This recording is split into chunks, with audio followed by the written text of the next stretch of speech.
இன்றைக்கி நாம் PRAN cook பண்ண போகிறோம். நான் ஒரு 1/4 கிலோவை எடுத்து நல்லா சுத்தம் பண்ணி வச்சுருக்கேன். அடுத்தது இதை எப்படி குக் பண்ணுறதுன்றதை இப்போ நம்ம பார்க்கலாம். கடாயை ஆன் பண்ணி ஒரு 3 டீஸ்பூன் எண்ணெய் விட்டு சோம்பு, கிராம்பு, பட்டை, ஒரு பிரிஞ்சி இலை இது நல்லா பொரியட்டும்.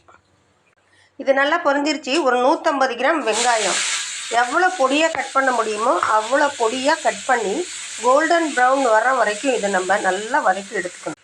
தேவையான அளவு உப்பு சேர்த்து 1 டீஸ்பூன் இஞ்சி பூண்டு விழுது சேர்த்து மஞ்சத்தூளை சேர்த்து மறுபடியும் இதை நல்லா வதக்குங்க.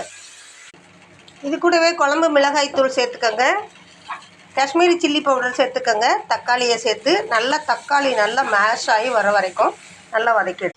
இப்போ இதெல்லாம் நல்லா குக் ஆகிடுச்சு. கருவேப்பிலை, கொத்தமல்லி சேர்த்துக்கோங்க, ப்ரான் சேர்த்துக்கோங்க. தண்ணி விடாமல் குக் பண்ணுங்கள். ஒரு 10 நிமிஷம் மூடி வச்சு குக் பண்ணுங்கள். சூப்பரான ப்ரான் தொக்கு. வீடியோ பிடிச்சிருந்துச்சுன்னா லைக் பண்ணுங்கள், சப்ஸ்கிரைப் பண்ணுங்கள். தேங்க்யூ. மீண்டும் ஒரு நல்ல வீடியோ